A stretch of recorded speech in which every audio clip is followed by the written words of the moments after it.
Hi ನಮಸ್ತೆ ಎಲ್ಲರಿಗೂ. ನಾನು ರುಕ್ಮಿಣಿ. ಇವತ್ತಿನ ಬೆಳಗಿನ ಒಂದು ಬ್ರೇಕ್‌ಫಾಸ್ಟಿಗೆ ನಾನಿಲ್ಲಿ ರಾಗಿ ಮಸಾಲೆ ದೋಸೆ ಹೇಗೆ ಮಾಡೋದು ಅಂತ ತೋರಿಸ್ಕೊಡ್ತಾ ಇದ್ದೀನಿ. ಆರೋಗ್ಯಕರವಾದಂಥದ್ದು. ನಾವು ಮುದ್ದೆ, ರೊಟ್ಟಿ ಎಲ್ಲ ಮಾಡ್ಕೊಳ್ತೀವಿ. ಅದೇ ರೀತಿ ಮಸಾಲೆ ದೋಸೆ ಕೂಡ ಹೇಗೆ ಮಾಡೋದು ಅಂತ ನೋಡ್ಕೊಳ್ಳೋಣ. ತುಂಬ ಟೇಸ್ಟಿಯಾಗಿರುತ್ತೆ. ತುಂಬ ಆರೋಗ್ಯಕ್ಕೂ ಒಳ್ಳೆಯದು. ಬನ್ನಿ ಹೇಗೆ ಮಾಡೋದು ಅಂತ ನೋಡ್ಕೊಳ್ಳೋಣ. ನಾನಿಲ್ಲಿ ರಾಗಿ ಮಸಾಲೆ ದೋಸೆ ಮಾಡೋಕ್ಕೋಸ್ಕರ ಮೊದಲಿಗೆ 1 ಕಪ್ ಆಗೋಷ್ಟು ಉದ್ದಿನ ಬೇಳೆ ತಗೊಂಡಿದ್ದೀನಿ ನೋಡಿ ಇಲ್ಲಿ. ಕಾಳಲ್ಲ ಬೇಳೆ ತಗೊಂಡಿದ್ದೀನಿ. 1 ಕಪ್ಪು ಉದ್ದಿನ ಬೇಳೆಗೆ ಒಂದು 2 ಸ್ಪೂನ್ ಆಗೋಷ್ಟು ನಾನಿಲ್ಲಿ ಕಡಲೆಬೇಳೆ ಯೂಸ್ ಮಾಡ್ತಾ ಇದ್ದೀನಿ. ಜೊತೆಗೆ ಒಂದು 1/4 ಸ್ಪೂನ್ ಆಗೋಷ್ಟು ಮೆಂತೆ ಕೂಡ ಸೇರಿಸ್ಕೊಳ್ಳೋಣ. ದೋಸೆಗೆ ಮೆಂತೆ ಇದ್ರೇನೆ ಟೇಸ್ಟು ತುಂಬ ಚೆನ್ನಾಗಿ ಬರುತ್ತೆ.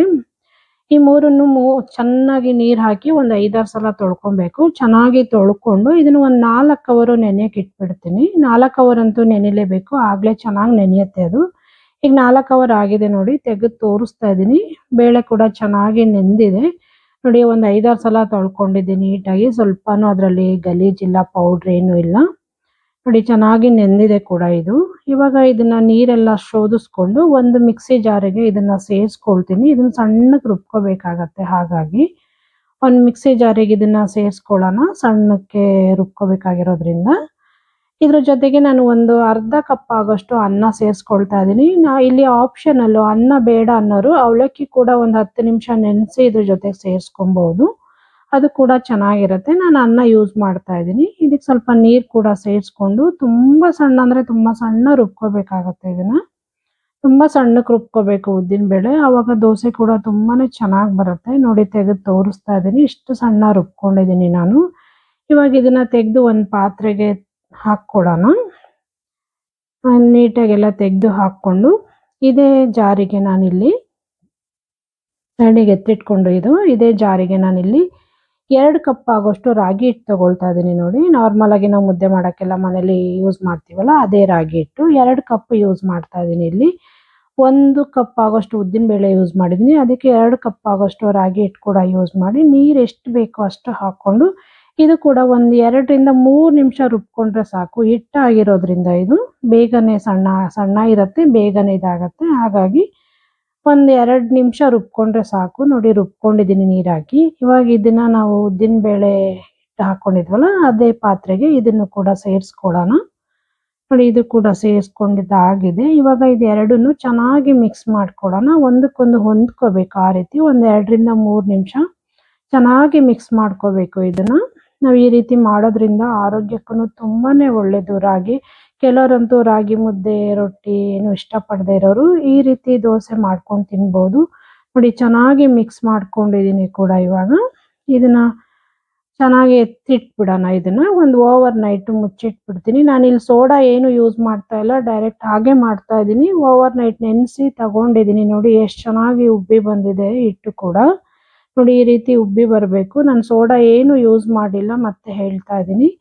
ಆದಷ್ಟು ಮನೇಲಿ ಸೋಡಾಗಳನ್ನ ಅವಾಯ್ಡ್ ಮಾಡೋದು ಭಾರಿ ಒಳ್ಳೇದು ನೋಡಿ. ಎಷ್ಟು ಚೆನ್ನಾಗಿ ಉಬ್ಬಿ ಬಂದಿದೆ ಕೂಡ ಹಿಟ್ಟು. ಈ ರೀತಿ ಬರಬೇಕು. ಈ ರೀತಿ ಹಿಟ್ಟು ಬಂದರೆ ಕೂಡ ದೋಸೆ ಅಂತೂ ತುಂಬಾನೇ ಚೆನ್ನಾಗಿ ಬರುತ್ತೆ. ಇವಾಗ ಇದಕ್ಕೆ ಉಪ್ಪು ಸೇರಿಸ್ಕೊಳ್ಳೋಣ. ನಾನು ನೈಟ್ ಏನು ಉಪ್ಪು ಹಾಕಿಟ್ಟಿರಲಿಲ್ಲ, ಇವಾಗ ಉಪ್ಪು ಸೇರಿಸ್ಕೊಳ್ತಾ ಇದ್ದೀನಿ. ಪುಡಿ ಉಪ್ಪು ಕೂಡ ಸೇರಿಸ್ಕೊಂಡು 1 ನಿಮಿಷ ಇದನ್ನ ಚೆನ್ನಾಗಿ ಮಿಕ್ಸ್ ಮಾಡ್ಕೊಳ್ಳೋಣ ಉಪ್ಪನ್ನ. ಇದ್ರ ಜೊತೆಗೆ ಪಲ್ಯ ಆಗ್ಬೋದು, ಇಲ್ಲ ಚಟ್ನಿ ಆಗ್ಬೋದು, ಏನು ಬೇಕಾದ್ರೂ ಮಾಡ್ಕೋಬೋದು ಸೈಡ್ಗೆ. ತುಂಬಾನೇ ಚೆನ್ನಾಗಿರುತ್ತೆ. ನಾನಿಲ್ಲಿ ಶೇಂಗಾ ಚಟ್ನಿ ಮಾಡ್ಕೊಂಡಿದ್ದೆ ಇದಕ್ಕೆ ನೋಡಿ. ಚೆನ್ನಾಗಿ ಒಂದು 2 ನಿಮಿಷ ಮಿಕ್ಸ್ ಮಾಡ್ಕೊಂಡಿದ್ದೀನಿ. ಇದು ಇವಾಗ ಮಿಕ್ಸ್ ಮಾಡಿ ಒಂದು 5 ನಿಮಿಷ ಇದನ್ನ ಎತ್ತಿಟ್ಬಿಡೋಣ. ಸ್ವಲ್ಪ ಉಪ್ಪೆಲ್ಲ ಅದಕ್ಕೆ ಚೆನ್ನಾಗಿ ಹೊಂದ್ಕೊಳ್ಳಿ ಅನ್ನೋ ಕಾರಣಕ್ಕಾಗಿ ಸೈಡಿಗೆ ಎತ್ತಿಟ್ಬಿಡೋಣ. ಒಂದು ಚಟ್ನಿ ಮಾಡ್ಕೊಳ್ತೀನಿ ಅಲ್ಲಿವರೆಗೂ. ಒಂದು 5 ನಿಮಿಷ ನೆನಿಲಿ ಅದು. ಈಗ ಒಂದು 5 ನಿಮಿಷ ಆಗಿದೆ. ಸ್ಟವ್ ಮೇಲೆ ಒಂದು ಹಂಚಿಟ್ಕೊಂಡು, ಹಂಚು ಕೂಡ ಕಾಯ್ಕೊಂಡಿದೆ. ಇವಾಗ ಸ್ವಲ್ಪ ನೀರು ಹಾಕಿ ಇದನ್ನ ಚೆನ್ನಾಗಿ ಒರೆಸ್ಕೊಳ್ಳೋಣ. ನಾನಿಲ್ಲಿ ಹಂಚಿಗೆ ಎಣ್ಣೆ ಯೂಸ್ ಮಾಡ್ತಾ ಇಲ್ಲ, ಡೈರೆಕ್ಟಾಗಿ ಹಿಟ್ಟನ್ನ ಬಿಟ್ಕೊಳ್ತಾ ಇದ್ದೀನಿ ನೋಡಿ. ಈ ರೀತಿ ಒಂದೊಂದೇ ಸ್ಪೂನ್ ಹಾಕ್ಕೊಂಡು ನಮ್ಗೆ ಎಷ್ಟು ಅಗಲ ಬೇಕೋ ಅಷ್ಟು ಅಗಲ ನಾವು ಬಿಟ್ಕೋಬೋದು. ತುಂಬಾನೇ ಚೆನ್ನಾಗಿ ಬರುತ್ತೆ. ತುಂಬ ತೆಳ್ಳಗೆ ಕೂಡ ಬರುತ್ತೆ. ನಾವು ಎಷ್ಟು ತೆಳ್ಳಗೆ ಬೇಕೋ ಅಷ್ಟು ತೆಳ್ಳಗೆ ಕೂಡ ಬಿಟ್ಕೋಬೋದು. ಹಿಟ್ಟನ್ನ ಸ್ವಲ್ಪ ತೆಳ್ಳಗೆ ಮಾಡಿಕೊಂಡ್ರೆ ತುಂಬ ಪೇಪರ್ ಥರ, ಮಸಾಲೆ ದೋಸೆ ಥರ ಬರುತ್ತೆ ಇದು. ಇಲ್ಲ ಗಟ್ಟಿ ಮಾಡಿಕೊಂಡ್ರೆ ಸ್ವಲ್ಪ ಸಾಫ್ಟಾಗಿ ಬರುತ್ತೆ ಕೂಡ ದೋಸೆ ಇದು. ಇದ್ರ ಮೇಲೆ ಸ್ವಲ್ಪ ಎಣ್ಣೆ ಹಾಕ್ಕೊಳ್ತೀನಿ ಅಷ್ಟೇ ನಾನು. ಹಾಕ್ಕೊಂಡು ಇದ್ರ ಮೇಲೆ ಪ್ಲೇಟ್ ಮುಚ್ಚಿ 1 ನಿಮಿಷ ಮೀಡಿಯಂ ಫ್ಲೇಮಲ್ಲಿ ಇದನ್ನು ಬೇಯಿಸ್ಕೊಳ್ಳೋಣ. ಜಾಸ್ತಿ ಬೇಯಿಸೋದು ಬೇಡ, ಹೈ ಫ್ಲೇಮ್ ಇಟ್ಬಿಟ್ರೆ ಸುಟ್ಟೋಗ್ಬಿಡುತ್ತೆ ನೋಡಿ. ಮೀಡಿಯಂ ಫ್ಲೇಮಲ್ಲಿ 1 ನಿಮಿಷ ಬೇಯಿಸ್ಕೊಂಡಿದ್ದೀನಿ. ಇವಾಗ ನೋಡಿ ದೋಸೆ ಕೂಡ ರೆಡಿ ಆಗಿದೆ. ಎಷ್ಟು ಚೆನ್ನಾಗಿ ಬರ್ತಾ ಇದೆ ನೋಡಿ, ಎಷ್ಟು ತೆಳ್ಳಗಿದೆ. ಸೇಮ್ ಮಸಾಲೆ ದೋಸೆ ತರನೇ ಇದೆ. ಟೇಸ್ಟ್ ಕೂಡ ಅಷ್ಟೇ ಚೆನ್ನಾಗಿ ಬರುತ್ತೆ. ಆರೋಗ್ಯಕ್ಕೂ ತುಂಬಾನೇ ಒಳ್ಳೇದು ನೋಡಿ. ಇದೇ ರೀತಿ ಎಲ್ಲ ದೋಸೆಗಳನ್ನು ನಾನು ಬಿಟ್ಕೊಳ್ತೀನಿ. ಹಂಚಿಗೆ ಒಂದೊಂದು ದೋಸೆ ಮಾಡ್ಬೇಕಾದ್ರೂ ನೀರು ಹಾಕಿ ಚೆನ್ನಾಗಿ ಒರೆಸ್ಕೊಂಡು ತಗೋಬೇಕಾಗತ್ತೆ. ನೋಡಿ ಇಷ್ಟೇ, ಇದು ರಾಗಿ ಮಸಾಲೆ ದೋಸೆ ಸೂಪರ್ ಟೇಸ್ಟಿಯಾಗಿ ರೆಡಿ ಆಗಿದೆ. ಜೊತೆಗೆ ಶೇಂಗಾ ಚಟ್ನಿ ಕೂಡ ಮಾಡಿದ್ದೆ. ಇಷ್ಟೇ ರೆಸಿಪಿ ಇದು. ಈ ಮಸಾಲೆ ದೋಸೆ ನಿಮಗೆಲ್ಲ ಇಷ್ಟ ಆಯಿತು ಅಂದ್ಕೊಳ್ತೀನಿ. ಇಷ್ಟ ಆದರೆ ದಯವಿಟ್ಟು ಶೇರ್ ಮಾಡಿ, ಲೈಕ್ ಮಾಡಿ, ಸಬ್ಸ್ಕ್ರೈಬ್ ಮಾಡ್ಕೊಳ್ಳಿ. ಹಾಗೆ ಪಕ್ಕದಲ್ಲಿರೋ ಬೆಲ್ ಐಕನ್ ಕೂಡ ಕ್ಲಿಕ್ ಮಾಡಿ ಅಂತ ಕೇಳ್ಕೊಳ್ತೀನಿ. ನಾನು ಯಾವುದೇ ವಿಡಿಯೋ ಹಾಕಿದರೂ ನಿಮಗೆ ನೋಟಿಫಿಕೇಶನ್ ಬರುತ್ತೆ. ದಯವಿಟ್ಟು ಹೀಗೆ ನೋಡ್ತಾ ಇರಿ, ಸಪೋರ್ಟ್ ಮಾಡ್ತಾ ಇರಿ ಅಂತ ಕೇಳ್ಕೊಳ್ತೀನಿ. ನಿಮ್ಮ ಅನಿಸಿಕೆ ಅಭಿಪ್ರಾಯವನ್ನು ಕಾಮೆಂಟ್ ಮೂಲಕ ತಿಳಿಸಿ. ದಯವಿಟ್ಟು ಸಪೋರ್ಟ್ ಮಾಡಿ. Thank you for watching.